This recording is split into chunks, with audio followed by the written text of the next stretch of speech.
plan on kayak fishing where there is whitewater, please take the time to learn a few self-preservation skills. This short video should serve to educate and motivate you to take a beginning whitewater course, but it will not take the place of learning from a trained instructor. Scouting a rapid is always the first step. Take your time choosing the best chute to run. If you just don't feel comfortable running it, please portage. Portage is just paddler speak for getting out and dragging your kayak around the dangerous rapid.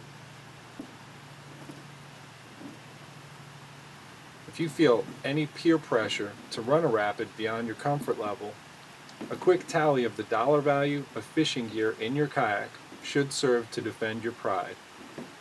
$500 in rods, another $400 in tackle, and all of a sudden portaging isn't considered wimpy. It's just good common sense. I routinely portage rapids that are well within my skill level, just to prove the point.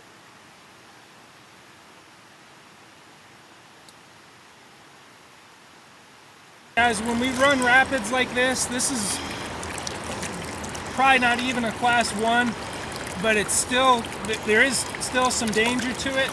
The important thing when running any rapid is that you maintain speed running through it. We're going to encounter some bigger ones further downstream. With any drop, you want to run it perpendicular to the drop. That's just the safest way to run through there. You're going to point the kayak in the downstream V's. Oftentimes, that's where most of the whitewater is. Notice here how I continue to paddle hard all the way through the drop. Speed is stability. That's worth repeating. Speed is stability. Now notice here how a lack of speed leaves you vulnerable to tipping. One thing I did do right here was to assume the safe swimmer position once I dumped. Safe swimmer position, feet up off the bottom, pointed downstream, prevents foot entrapments, a potentially lethal situation. When a foot entrapment occurs, the ankle gets wedged between two rocks. The only way it's coming back out is in the direction it entered, from the upstream direction. With the full force of the river preventing that, you may find yourself in serious trouble, so please keep your feet up. Reading the rapid correctly to find the downstream pointing V's, or tongues, takes practice. Follow an experienced paddler through rapids to speed up your learning curve. The safest routes often look the scariest, lots of whitewater.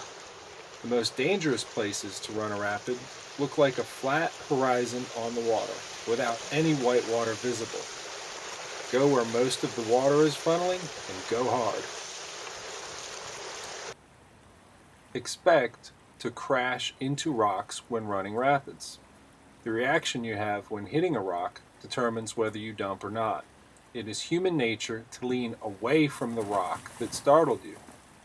Doing so allows the water piling up on the upstream side to flip the kayak in that direction. I teach my students to lean into the rock with the following drill. Go forward a little bit. Notice how I have my student looking away from the rock. Directly upstream, back Not up, seeing it back coming up. quickly teaches the muscle memory reaction of leaning into the rock. Oh, lean into it. Nice lean. Now do a sweep stroke on the upstream side and lean into it and you keep going. Nice. Here's the same rock I flipped on in the last segment. This time, the current deflects under the kayak as I quickly find my way to the next spot to cast to. I think back to the first few rapids I ran. I had butterflies in my stomach and adrenaline pushing me downstream. A dunking in the Potomac River, where I lost lots of fishing gear, a camera, and several degrees of body heat got me thinking about taking a paddling course. I took several classes, including Swiftwater Rescue, and eventually earned ACA certification as a paddling instructor. You need not educate yourself to that level, but you should enroll in a beginning whitewater course to learn these paddling skills and others. Doing so might save a life, your own. To learn more, please visit kayakbassfishing.com.